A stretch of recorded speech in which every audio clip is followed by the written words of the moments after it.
అందరికీ నమస్కారం. మేఘన వాళ్ళు ప్రేమ పెళ్లి చేసుకున్నారు. మేఘన ఒక అనాథ. వంశీ వాళ్ళది చాలా పెద్ద కుటుంబం. కానీ వాళ్ళ మనసులు మాత్రం చాలా చిన్నవి. పెళ్లి చేసుకొని వంశీ ఇంటికి తీసుకెళ్ళాడు. వంశీ ఇంట్లో వాళ్ళు ఇంట్లోకి రానివ్వం అని అన్నారు. ఆ అమ్మాయిని వదిలి వస్తేనే ఇంట్లోకి రమ్మన్నారు.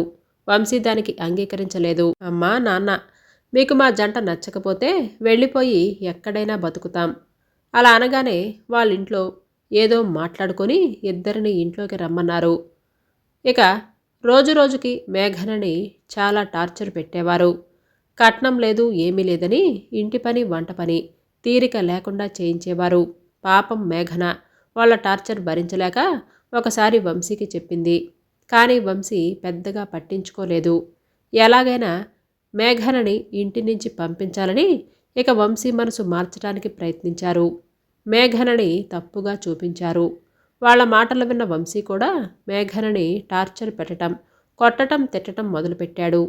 మేఘన ప్రెగ్నెంట్ అని తెలిసింది.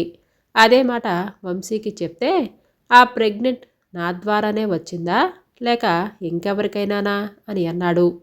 వంశీ మనసుని అంతలా మార్చారు. కొన్ని రోజులకు నిండు గర్భిణి అని కూడా చూడకుండా విడాకులు పేపర్ మీద సంతకం తీసుకొని ఆమెను బయటికి నెట్టేశారు. పాపం మేఘనకి ఎక్కడికి వెళ్లాలో తెలియదు, ఏం చెయ్యాలో తెలియదు. తెలిసిన వారిని అందరినీ అడిగింది. ఎవరు తన మీద జాలి చూపలేదు. రాత్రవుతుంది. నిండు గర్భిణి తిరిగి తిరిగి అలసిపోయి ఒక గుడిలో పడుకుంది. అప్పుడు సమయం రాత్రి 11:30. చుట్టూ చీకటి, మనుషులు ఎవ్వరూ లేరు. అప్పుడే మేఘనకి పురిటి నొప్పులు మొదలయ్యాయి. నొప్పులు తట్టుకోలేకపోయింది. ఎంత అరిచినా ఎవ్వరూ రాలేదు. ఆ తర్వాత ఒక ఆడపిల్లకి జన్మనిచ్చి తను చనిపోయింది. మరుసటి రోజు ఉదయం గుడిలో పూజారి చూసి పోలీసులకు ఫోన్ చేశారు. పాపం ఆ చిన్ని పాప ఆకలేసి తల్లి పాల కోసం గుక్కపట్టి ఏడుస్తుంది. తనని ఎత్తుకోవటానికి ఎవ్వరూ ముందుకు రాలేదు. అటు నుండి వెళుతున్న ఒక పెద్ద మనిషి ఆ పాపని నేను పెంచుకుంటాను, నాకివ్వండి అని పోలీసుల్ని అడగగానే అతని వివరాలు తీసుకొని ఆ పాపని అతనికి అప్పగించారు. మేఘన శవాన్ని దిక్కు మొక్కు లేని అనాథ శవంలా మున్సిపాలిటీ వాళ్ళు తీసుకెళ్ళి దహనం చేశారు. పాపం మేఘన తనకంటూ ఒక కుటుంబం దొరికిందని ఎన్నో ఆశలతో ఆ ఇంట్లో అడుగుపెట్టింది. చివరికి అనాథగా ఉండి అనాథగానే వెళ్ళిపోయింది. ఆ పాపని తీసుకువెళ్ళిన తాత పేరు రామయ్య. అతనికి భార్య తప్ప ఎవ్వరూ లేరు. కొడుకు పుట్టి చనిపోయాడు. మళ్ళీ పిల్లలు పుట్టలేదు. ఎప్పుడు పిల్లలు ఉంటే బాగుండు అని వారిద్దరూ అనుకునేవారు. రామయ్య పళ్ళమ్ముతాడు. సూరమ్మ రామయ్య భార్య. ఆమె కూరగాయలు అమ్ముతుంది. ఆ వచ్చిన డబ్బులతోనే ఇల్లు గడిపేవారు. వాళ్ళకంటూ ఉన్న ఆస్తి ఒక చిన్న ఇల్లు. పాపని చాలా బాగా చూసుకుంటున్నారు. అమ్మవారి ఆలయంలో పుట్టిందని ధనలక్ష్మి అని ఆమెకు పేరు పెట్టారు. పాప వాళ్ళ ఇంట్లోకి వచ్చాక వాళ్ళు చాలా సంతోషంగా ఉన్నారు. వాళ్ళకి గిరాకీ కూడా బాగా వచ్చేది. అలా కొన్ని సంవత్సరాలకు డబ్బులు పోగేసి సొంతగా ఒక షాప్ పెట్టుకున్నారు. అది కూడా బాగానే నడుస్తుంది. అంతా పాపొచ్చిన వేళ విశేషం అని ధనలక్ష్మిని గారాబంగా చూసుకునేవారు. ధనలక్ష్మి 10వ తరగతి చదువుతుంది. ఆమెప్పుడు స్కూల్ ఫస్టే. స్కూల్ అయిపోగానే వచ్చి ఇంటి పని చేసేది. ధన, ఎందుకమ్మా నీకీ పనులు? నేను చేస్తాను కదా, నువ్వు వెళ్ళి చదువుకో అని అనేది సూరమ్మ. చదువుకున్నా బామ్మ, అయినా మీరు షాపుకు వెళ్ళొచ్చి ఇంటి పని వంట పని చేస్తే మీకు అలసటగా ఉండదా? అందుకే నేను ఇంటి పని చేస్తాను. అయినా ఇదేమి పెద్ద బరువు పనేమి కాదు కదా. పైగా ఇప్పుడు నేను ఈ పనులు నేర్చుకోకపోతే రేపు అత్తగారింటికి వెళ్ళాక మిమ్మల్ని తిడతారు. అది నాకిష్టం లేదు అని అంది. ఓసి దొంగపిల్ల, మాటలు బాగా నేర్చుకున్నావు. తాతయ్య, ఎగ్జామ్ ఫీజు కట్టాలి అని అడగగానే అలాగే తల్లి, రేపు తీసుకుందులే. ఈరోజు వంట ఏం చేయమంటావు ధనా అని బామ్మ అడిగితే నీ ఇష్టం బామ్మ అని అంది. ఏం పిల్లో ఏమో, ఎప్పుడు ఇది కావాలి అని అడగదు. ఏది పెడితే అదే తింటుంది. ధన స్కూల్ నుంచి కాలేజీకి వెళ్ళింది. వాళ్ళ కాలనీలో ఉండే కొందరు అదే కాలేజీలో చదువుతున్నారు. ఒరేయ్, అదిగో ఆ ధన ఉంది కదా, అమ్మ నాన్న లేరు, అమ్మ మంచిది కాదట, చెడు తిరుగుళ్ళు తిరిగి కడుపు తెచ్చుకొని ఈమెను కని చనిపోతే ఈ కాలనీలో ఉండే రామయ్య తాతయ్య తీసుకొచ్చి పెంచుకుంటున్నారట. ఇది కూడా అలాగే అవుతుందని ఏకతాళిగా మాట్లాడుకుంటున్నారు. ధన ఆ మాటలు విని చాలా బాధపడింది. ఆ తర్వాత ఇంటికొచ్చి ఏడుస్తూ కూర్చుంది. ఏమైంది ధన?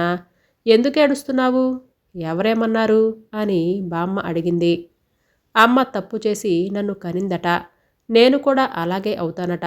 నేనొక అనాథనని, నన్ను మీరు పెంచుకుంటున్నారని అందరూ ఏడిపిస్తున్నారు, కాలేజీలో పిల్లలు అని చెప్పింది.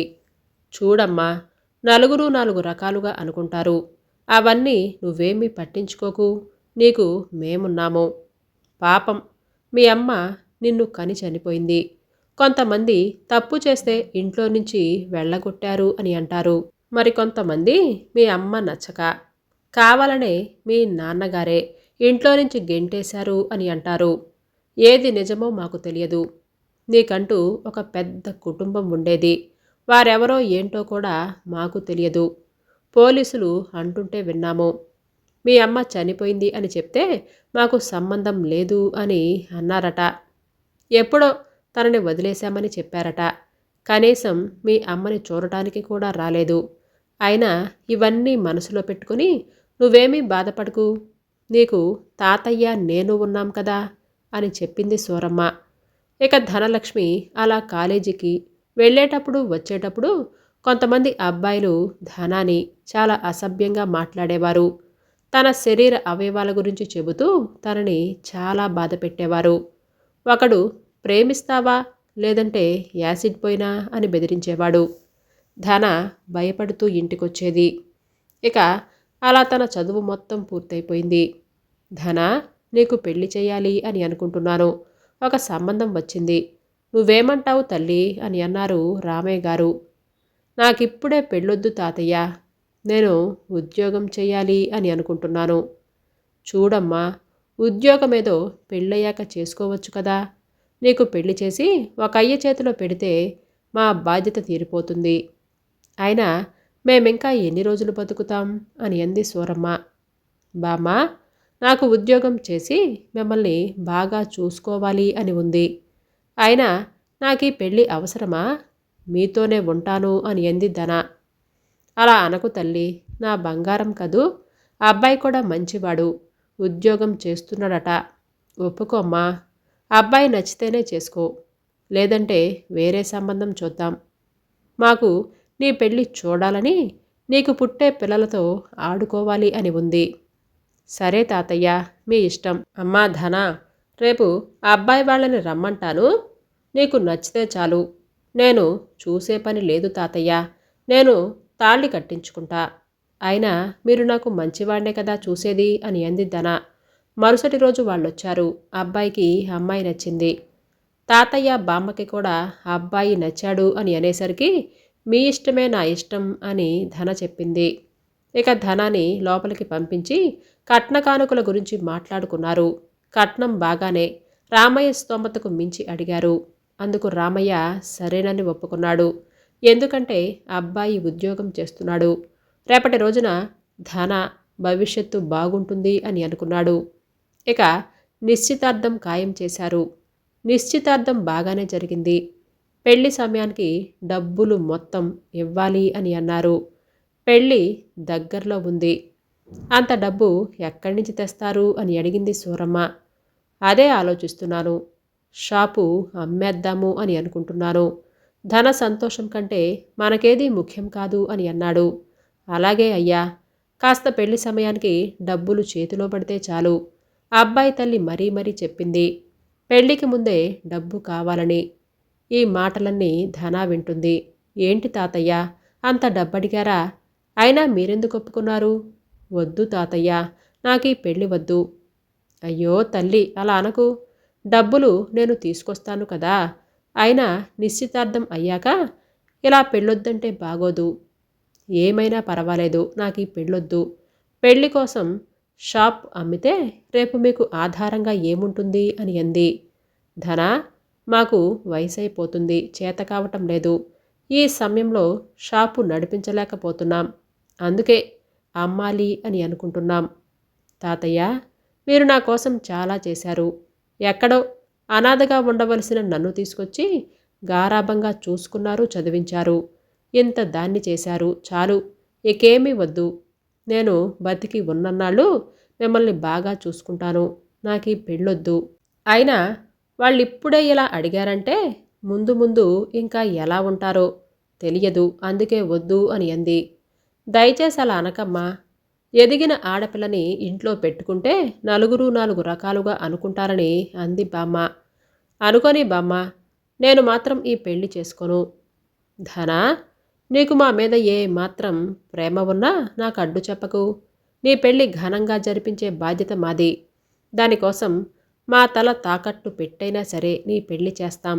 ఆ తర్వాత మేము ఏమైపోయినా పర్వాలేదు. నువ్వు పెళ్లి చేసుకోనంటే నా మీద ఒట్టే అని అన్నారు రామయ్య గారు. తాతయ్య, అలా అనకు. నేను ఈ పెళ్లి చేసుకుంటాను. మీ ఇష్ట ప్రకారమే పెళ్లి చెయ్యండి అని అనగానే తాత బామ్మ ఆ మాటలకి ఎంతగానో సంతోషించారు. షాప్ అమ్మగా వచ్చిన డబ్బులు కట్నం కింద పెళ్లి ఖర్చులుకని దాచి ఉంచారు. ఇంకా కొంత డబ్బు కావాలి. అబ్బాయికి చెప్తే పెళ్లి తర్వాత ఇవ్వండి, పర్వాలేదు అని అన్నాడు. రామయ్యకి కొంచెం ధైర్యం వచ్చింది. పెళ్లి రేపనగా ధన ఏడుస్తూ ఉంది. ఏంటమ్మా ఏడుస్తున్నావు అని అన్నారు రామయ్య. రేపు పెళ్ళై వెళ్ళాక మీరు ఒంటరిగా ఉంటారు.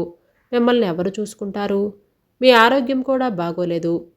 మందులు నేనిస్తే కానీ వేసుకోరు అని అంది. ఓసిని, దీనికింతలా ఏడవాలా? అయినా నువ్వు బాగా దూరంగా వెళుతున్నావా? దగ్గరేగా. నాకు బాగోకపోతే మీ ఇంటికొస్తాను. లేదంటే నువ్వొచ్చి మాకు బాగయ్యేదాకా ఉండి వెళ్ళవచ్చు. రోజు ఫోన్లో మాట్లాడుకోవచ్చు. నువ్వేమీ బాధపడకు. పెళ్లి కూతురు అలా బాధపడితే మంచిది కాదు. నువ్విలా ఏడుస్తుంటే చూస్తూ మేము తట్టుకోలేము అని ఓదార్చి వెళ్ళి పెళ్లి పనులు చూసుకుంటున్నాడు రామయ్య గారు. పెళ్ళి చాలా ఘనంగా చేశాడు, ఏ లోటు లేకుండా. పెళ్లి కొడుకు పేరు కిరణ్. పెళ్లిలో కూడా కిరణ్ వాళ్ళ అమ్మ రామయ్యతో, చూడండి, పెళ్ళైంది కదా అని డబ్బుల్ని మర్చిపోకండి. సమయానికి డబ్బులు ఇవ్వాలి, అర్థమవుతుందా అని అంది. అలాగే, తప్పకుండా ఇస్తాను. అమ్మాయిని జాగ్రత్తగా చూసుకోండి అని అన్నారు రామయ్య గారు. అప్పగింతలయ్యాయి. కిరణ్ ఇంట్లో అమ్మ, నాన్న, చెల్లెలు, ఒక బామ్మ, కిరణ్ వాళ్ళ నానమ్మ ఉంటారు. ఎన్నో ఆశలతో ఆ ఇంట్లో అడుగుపెట్టింది. ఆ ఇంట్లో వాళ్ళ గురించి తెలుసుకుందాం. కిరణ్ వాళ్ళమ్మ సుగుణ కోపిష్టి, డబ్బు పిచ్చి ఎక్కువ. మామ శంకర్ సుగుణ చెప్పు చేతల్లో ఉంటాడు. ఇక ఆడపడుచు మోక్ష ఇంటర్ చదువుతుంది. ఇక బామ్మ వయసు పైబడింది కాబట్టి కంటి చూపు మందగించింది. అప్పుడప్పుడు తన పని తను కూడా చేసుకోలేని పరిస్థితి. కిరణ్ చదువుకొని ఉద్యోగం తెచ్చుకున్నాడు. సుగుణ, చూడమ్మాయ్, మీ ఇంట్లోలాగా ఇక్కడ ఉంటాను అని అంటే కుదరదు. పొద్దున్నే లేచి ఇల్లు శుభ్రం చేసి టిఫిన్ చేయాలి. కిరణ్ ఆఫీస్కి వెళ్లేలోపే వంట పూర్తి చేసి బాక్స్ కట్టాలి. వాడెళ్ళాక బట్టలు ఉతికి అదిగో ఆ ముసలావిడిని చూసుకోవాలి. మళ్ళీ సాయంత్రం కూడా అంతే. అర్థమైందా అని అత్తగారన్నారు.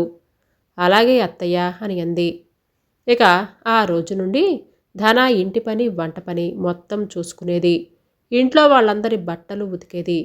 ఒక పని మనిషిలా రోజూ చేసేది. ఇంటి పని మొత్తం చేసి అలసిపోయి పడుకున్నా భర్త కామ వ్యతతో పిలిచినప్పుడు ఇష్టం లేకపోయినా భర్త కోరిక కాదనక రంభల తనకి సుఖాన్నిచ్చేది. కొన్ని రోజులకు ధన ప్రెగ్నెంట్ అని తెలిసింది. బామ్మ, తాతయ్యలకు తెలిసి చాలా సంతోషపడ్డారు. కిరణ్, నేను మా ఇంటికి వెళ్ళి ఒక వారం రోజులుండొస్తాను అని అంది. ఎప్పుడు వెళ్ళినా ఒక్కరోజు కూడా ఉన్నదే లేదు. ప్లీజ్ అని అడిగింది. అలాగే ధన, అమ్మకి చెప్పెళ్ళు అని అన్నాడు. కాదు కిరణ్, కాస్త నువ్వొక మాట చెప్పొచ్చు కదా అని అడుగుతుంది. అమ్మో, నేను చెప్పను. నన్ను అమ్మ తిడుతుంది. వెళ్ళాలి అని అనుకుంటే నువ్వే చెప్పెళ్ళు. అంతేకాని నన్ను మాత్రం అనకు అని అన్నాడు. అత్తయ్య, నేను మా ఇంటికి వెళ్ళి ఒక వారం రోజులుండొస్తాను. వాళ్ళని చూడాలనే ఉంది. దానికి సుగుణ, వారం రోజులుంటే ఇంట్లో పనులు ఎవరు చూసుకుంటారు? పైగా మీ ఆయనకి పొద్దున్నే ఆఫీస్కి లంచ్ బాక్స్ ఇవ్వాలి కదా అని అంది. ప్లీజ్ అత్తయ్య, ఎందుకో వాళ్ళతో ఉండాలి అని అనిపిస్తుంది అని అనగానే, అనిపిస్తే అసలు పెళ్ళెందుకు చేసుకున్నావు? వాళ్లతోనే ఉండకపోయావా అని అంటుంది. మరలా వెంటనే సరే వెళ్ళు, కానీ వారం రోజులు కాదు, 2 రోజులుండి రావాలి. వాడు 2 రోజులు బయట తింటాళ్లే, ఎక్కువ ఉండకు.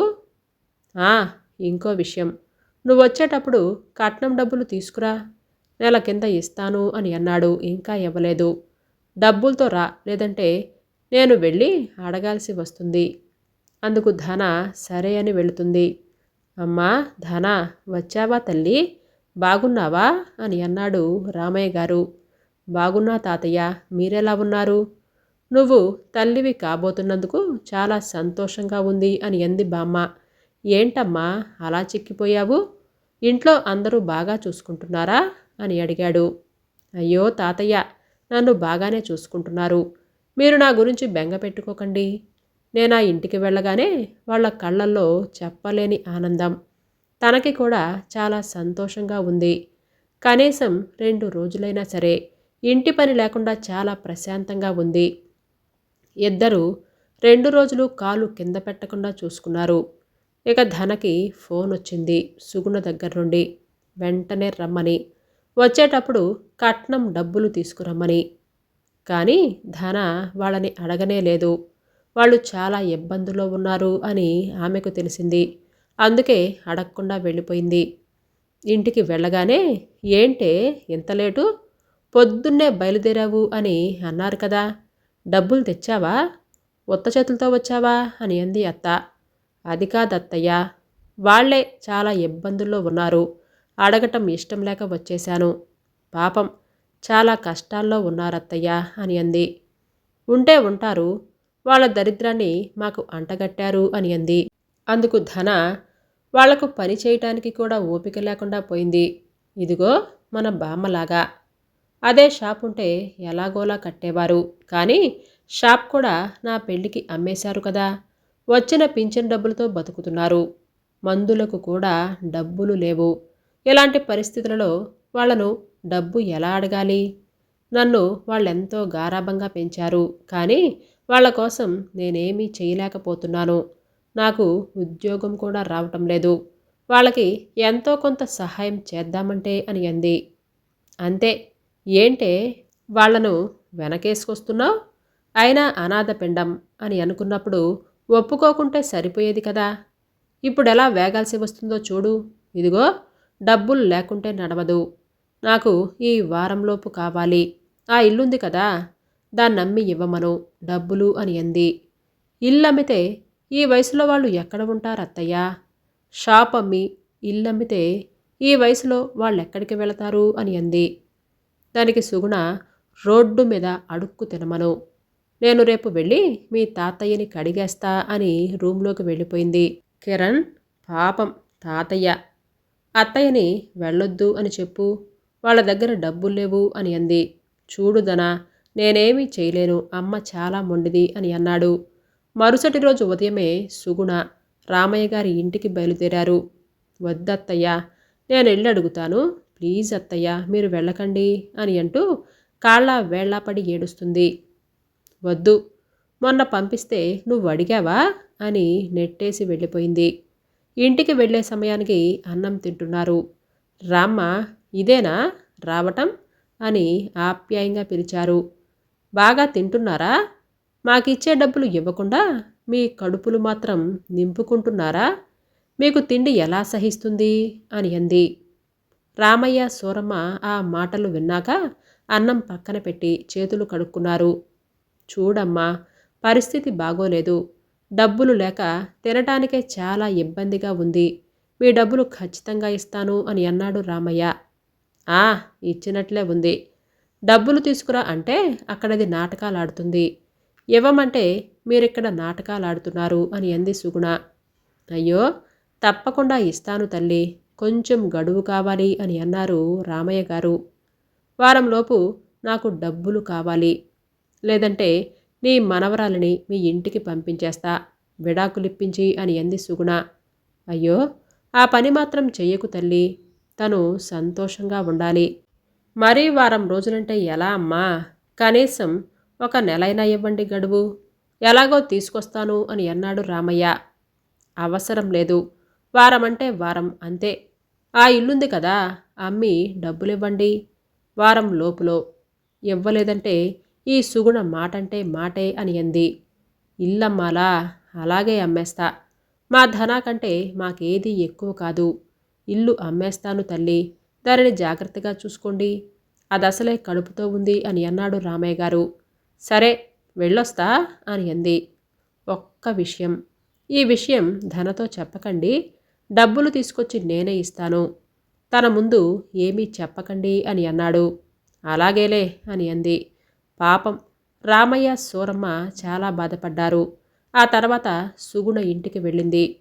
ధన సుగుణని అడిగింది. సుగుణ ఏమీ చెప్పలేదు. రామయ్యకి ఫోన్ చేసింది. రామయ్య కూడా 1 నెల తర్వాత ఇస్తానంటే ఆగింది అని మాత్రమే చెప్పాడు. రామయ్య ఇల్లు అమ్మటానికి చూశాడు. కానీ కూతురు సంతకం కావాలి కదా. కానీ ధనాకి తెలిస్తే ఇల్లు అమ్మనివ్వదు, గడువు సమయం వస్తుంది. అవన్నీ ఆలోచిస్తూ రామయ్య పడుకున్నాడు. ఆలోచనలు ఎక్కువ కావటంతో గుండె పోటుతో చనిపోయాడు. ఆ విషయం తెలిసిన ధన గుండెలు పగిలేలా ఏడ్చింది. ఇక దహన కార్యక్రమాలు అయ్యాక ధనాని అక్కడే ఉంచి వాళ్ళు వెళ్ళిపోయారు. రాత్రి బామ్మని ధన అడిగింది. బామ్మ ఏమీ చెప్పలేదు. కానీ తనకి అర్థమైంది సుగుణ కారణంగా ఎలా జరిగిందని. ధనాకి పురిటి నొప్పులు స్టార్ట్ అయ్యాయి. హాస్పిటల్కి తీసుకెళ్లారు. కవల పిల్లలు పాప బాబు. ఆ తర్వాత అత్తగారింటికి వచ్చింది. సుగుణ రోజు తిడుతూనే ఉంది, డబ్బులివ్వకుండా చనిపోయాడని. ఇప్పుడు పురుడు కూడా మా డబ్బులతో నినని, వచ్చిన దగ్గర నుంచి మా డబ్బులు పోతున్నాయి తప్ప రావటం లేదని ఆడిపోసుకుంటుంది. కానీ ధన అవన్నీ పట్టించుకోకుండా చిన్నపిల్లల్ని చూసుకుంటూ ఇంట్లో పనులు మొత్తం చేసేది. ధనాకి ఉద్యోగం వచ్చింది. చాలా సంతోషంగా ఉంది. ఇంతలో ఫోన్. బామ్మకి ఆరోగ్యం బాగోలేదని ధన వెళ్ళి హాస్పిటల్లో చూపించి ఇంటికి తీసుకొచ్చింది. ఏంటి, ఈవిడను ఎక్కడికి తీసుకొచ్చావు అని అంది సుగుణ. ఇక బామ్మని మనతోనే ఉంచుకుందాం అని అనుకుంటున్నానత్తయ్య. పాపం ఈ వయసులో ఒక్కతే ఎలా ఉంటుంది, అందుకే ఇక్కడికి తీసుకొచ్చాను అని అంది. దానికి సుగుణ, ఏంటి, నీకు తిండి పెట్టడమే దండగా అని అనుకుంటే ఇప్పుడు ఈ ముసల్దానికి కూడానా అని అంది. అత్తయ్య, మంచిగా మాట్లాడండి, ఏంటే నోరు లేస్తుంది అని అంది సుగుణ. అత్తయ్య, ఇప్పుడు మీకు డబ్బులే కదా కావాలి, నేను ఉద్యోగం చేసి సంపాదిస్తున్నాను అని అంది. నువ్వు ఉద్యోగం చేస్తే ఇంటి పని ఇదిగో ఈ ముసలి వాళ్ళకి నేను వండి పెట్టాలా?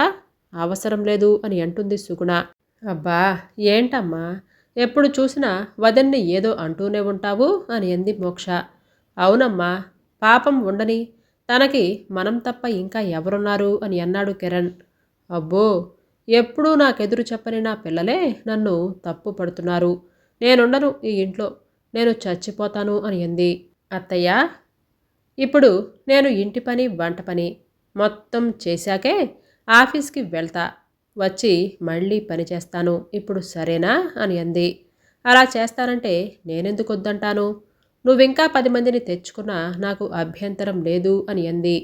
ఇప్పటినుంచి తనకి కష్టం ఎక్కువైంది. రోజు పొద్దున్నే లేచి ఇంటి పని వంట పని, పిల్లల్ని, బామ్మకి అందరికీ పనిచేసి ఆఫీస్ పని చేసుకొని మళ్ళీ ఇంటికొచ్చి ఇంట్లో పని, తన ఆఫీస్ నుంచి వచ్చేదాకా పిల్లల్ని బామ్మ చూసుకుంటుంది. కానీ సుగుణ వంట కూడా చేసేది కాదు. ఇదంతా చూస్తున్న కిరణ్ పాపం అని అనేవాడు కూడా కాదు. అలా 4 సంవత్సరాలు గడిచాయి. పిల్లలు స్కూల్కి వెళ్ళాలి. ఒక్కో రోజు ధన పడే కష్టం అంతా ఇంత కాదు. పొద్దున్నే 3 గంటలకి లేస్తుంది. ఇల్లు శుభ్రం చేసి కళ్ళాపి చల్లి గిన్నెలు తోముతుంది. ఏంటే, ఇంకా టీ పెట్టలేదా అని అంది సుగుణ. ఇదిగో పెడుతున్నా అత్తయ్య. టీ పెడుతూ టిఫిన్ రెడీ చేస్తూ వెళ్ళి పిల్లలకు స్నానం చేపించింది. అమ్మా ధన, టిఫిన్ అయిందా? అయితే తీసుకురామ్మా అని అన్నాడు. ఇదిగో అయింది మావయ్య, వస్తున్నా అని అంది. మమ్మీ, డ్రెస్ వేసి వెళ్ళు అని పాప అడిగింది. ఆగవే, వచ్చేస్తాను. ధనా, టీ ఉంటే పోస్తావా అని అంది బామ్మ. తెస్తున్నా బామ్మ అని అంది. ధనా, నా డ్రెస్ ఎక్కడ పెట్టావు అని అన్నాడు కిరణ్. వీళ్ళకి స్నానం చేపించాను, స్కూల్ బస్ వస్తుంది, ఇదిగో మీ డ్రెస్. పిల్లలకి కూడా డ్రెస్ వేయండి, వంట చేయాలి అని అంది. ఏంటి, ఇంకా వంట చేయలేదా? నాకు టైం అయిపోతుంది కదా అని అన్నాడు కిరణ్.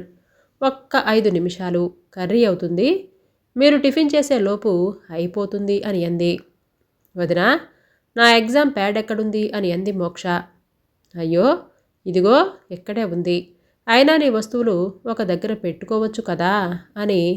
మోక్ష కాస్త ఏమీ అనుకోకుండా, ఆ కర్రీ చూస్తావా, అన్నీ వేశాను, ఒక 5 నిమిషాలు అయ్యాక ఒకసారి కలిపి స్టవ్ ఆఫ్ చేసేసేయ్ అని అంది.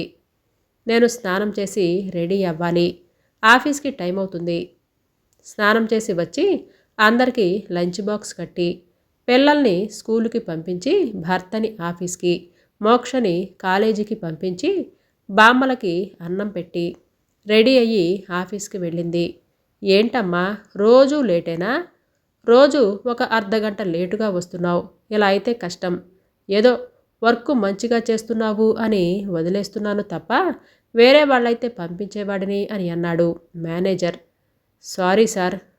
అలా ఆఫీస్ వాళ్ళతో మాటలు పడి ఇంటికి వెళ్ళేటప్పుడు నిత్యావసర సరుకులు తీసుకెళ్ళి అంట్లు తోమి వంట చేసి పిల్లలు, భర్త, బామ్మలు, అత్తమామలు తిన్నాక తను తిని తిన్న గిన్నెలు కడిగి అమ్మయ్యా అని కాస్త రెస్ట్ తీసుకుందాం అని పడుకునే సమయంలో ధనా అని అంటూ నా మీద చెయ్యి వేస్తాడు కిరణ్. చాలా అలసిపోయి ఉన్నాను, నిద్రొస్తుంది, మళ్ళీ పొద్దున్నే లేవాలి కదా, రేపు చూద్దాం అని అంటుంది. ఏంటి ధనా, ఇప్పుడు మూడొస్తే రేపంటావు, దా. అలా అనగానే ఇష్టం లేకుండా భర్త కోరిక తీర్చి పడుకొని మళ్ళీ పొద్దున్నే లేచి మళ్ళీ పని, ఇక ఓపిక నశించిపోతుంది. కిరణ్, ఇద్దరం సంపాదిస్తున్నాం కదా, నా ఒక్కదానికే పనంటే చాలా కష్టంగా ఉంది, ఒక పని మనిషిని పెట్టుకుందాం అని అడిగింది. సరే అని అన్నాడు కిరణ్. ధన సుగుణకు చెప్పింది. ఏమీ అవసరం లేదు, దానికి జీతం ఇవ్వాలి కదా అని కొట్టిపారేసింది సుగుణ. ఇంట్లో ధన మాటలు చెల్లేదే లేదు. ఇక మోక్షకి పెళ్లి చేసి పంపించారు.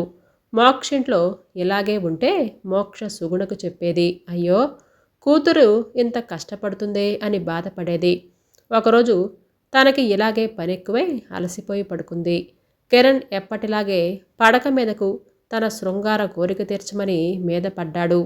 దానికి విసుగు వచ్చి నెట్టేసింది కోపంతో. ధనని కొట్టాడు. ధన అరవటం మొదలుపెట్టింది. సుగుణ కోపంతో ధన మీదకి వచ్చింది. ఇక ధన తను పడుతున్న కష్టం గురించి ఒక్కొక్కటిగా చెప్పుకుంటూ వచ్చింది. అది విన్న కిరణ్ మనస్సు కరిగిపోయింది.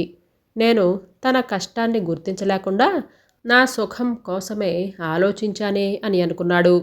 సుగుణ కూడా ధన చెప్తుంటే మోక్ష గుర్తుకొచ్చింది. నన్ను క్షమించు ధన, ఎంతసేపు నా స్వార్థం, డబ్బు, పెత్తనం అని ఆలోచించాను తప్ప నీ కష్టం గురించి పట్టించుకోలేదు. ఈరోజు అదే నా కూతురికి శాపంలా మారింది. నువ్వు చెప్తుంటే నేనెంత దారుణంగా నిన్ను చూశానో నాకు అర్థమైంది అని అంది సుగుణ. అవును ధన, నేను కూడా భర్తగా నీ కష్టాలలో పాలు పంచుకోలేదు. నాకేం కావాలో చెప్పాను, కానీ నీకేం కావాలో అడగలేదు. నన్ను క్షమించు ధన అని అన్నాడు. చూడమ్మా, ఇక నుండి నువ్వు ఇంటి పని, వంట పని ఏమీ చేయకు. లేచి పిల్లల్ని రెడీ చేసి నువ్వు రెడీ అయ్యి ఆఫీస్కి వెళ్ళు. ఇంటి పని, వంట పని నేనే చూసుకుంటాను అని అంది సుగుణ. వద్దత్తయ్యా, మీకెందుకు ఇబ్బంది, ఒక పని మనిషిని పెట్టుకుందాం అని అంది. లేదమ్మా, ఇది నాకు నేను వేసుకుంటున్న శిక్ష. నాకు ఒంట్లో శక్తి ఉన్నంతకాలం నేనే చేస్తాను. ఎవరూ ఏమి చెప్పకండి అని అంది సుగుణ. ఒక ఆడదానికి ఆడదే శత్రువు అని అంటారు. నీ జీవితంలో నేను అదే చేశాను. మీ తాతయ్య చావుకి కారణం అయ్యాను. ఆ పాపం పోవాలంటే నన్ను నేను శిక్షించుకోవాలి. అందుకే ఇది పెద్ద శిక్షేమీ కాదు. నాకా దేవుడు కూతురు రూపంలో ఇస్తున్నాడు. ఇక ఇప్పటి నుండి ధన కష్టం తీరింది. సంతోషంగా ఉంది. ఇంట్లో ఒకరిని ఒకరు అర్థం చేసుకొని ఒకరి కష్టాన్ని ఒకరు పంచుకుంటే ఆ కష్టం కూడా చాలా చిన్నదిగా ఉంటుంది.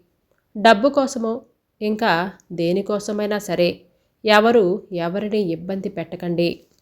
ఎందుకంటే డబ్బు శాశ్వతం కాదు. అది పోయేటప్పుడు మన వెంట రాదు. హాయ్ అండి.